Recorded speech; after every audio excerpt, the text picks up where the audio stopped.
Hi friends, welcome back to Shari Praveen vlogs. ഇന്നത്തെ വീഡിയോയിലേക്ക് എല്ലാവർക്കും സ്വാഗതം. ഇന്ന് വളരെ എളുപ്പത്തിലൊരു കോവയ്ക്ക മെഴുക്കുവരട്ടി നമുക്ക് തയ്യാറാക്കി നോക്കിയാലോ.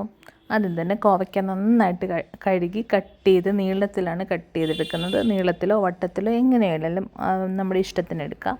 ഞാനിപ്പോൾ ഇതുപോലെ നീളത്തിലാണ് കട്ട് ചെയ്ത് വെച്ചിരിക്കുന്നത്. ഇനി നമുക്ക് ഇത് പതുക്കെ തയ്യാറാക്കി നോക്കാം. ആദ്യം തന്നെ അടുപ്പ് കത്തിച്ച് പാൻ വെച്ചിട്ടുണ്ട്. പാൻ ഒന്ന് ചൂടായി വന്നതിന് ശേഷം നമുക്കതിലേക്ക് കുറച്ച് വെളിച്ചെണ്ണ ആഡ് ചെയ്ത് കൊടുക്കാം.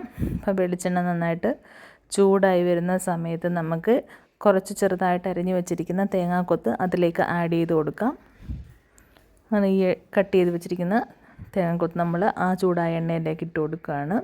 ഇത് നന്നായിട്ടൊന്ന് മൂത്ത് വരണം. ഏകദേശം ഒരു ബ്രൗൺ നിറം ആകുന്നിടം വരെ നമുക്കൊന്ന് വഴറ്റി മൂപ്പിച്ചെടുക്കാം. നന്നായിട്ട് ഇളക്കി കൊടുക്കാം.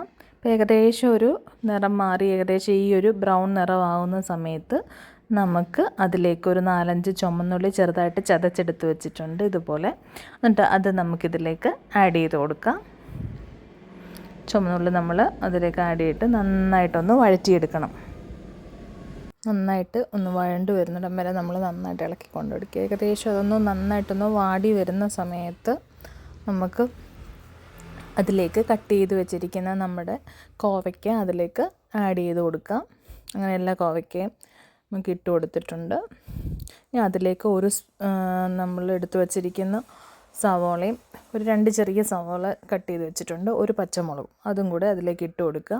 ഇനി അതിലേക്ക് 1 സ്പൂൺ മുളക് പൊടിയും 1/2 ടീസ്പൂൺ മഞ്ഞൾപ്പൊടിയും ചേർത്ത് നന്നായിട്ട് ഇളക്കി യോജിപ്പിച്ച് അടച്ച് വെച്ച് വേണം വേവിക്കാൻ. ആവശ്യത്തിന് ഉപ്പും കൂടെ ചേർത്തിട്ട് നമ്മൾ നന്നായിട്ട് ഇളക്കി യോജിപ്പിച്ച് മുളക് പൊടിയും മഞ്ഞൾപ്പൊടിയും ഉപ്പും സവോളയും പച്ചമുളകും എല്ലാം കൂടെ നന്നായിട്ട് അടച്ച് വെച്ച് നന്നായിട്ടൊന്ന് വേവിച്ചെടുക്കണം. ഇപ്പോൾ ഏകദേശം ഒന്ന് വാടി വന്നിട്ടുണ്ട്.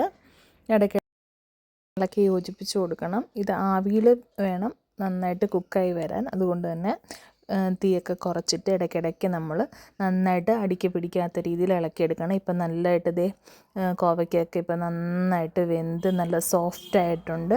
അങ്ങനെ നമ്മുടെ കോവയ്ക്ക മെഴുക്കുവരട്ടി ഇവിടെ റെഡി ആയിട്ടുണ്ട്. എല്ലാവരും ഒന്ന് ട്രൈ ചെയ്ത് നോക്കണം.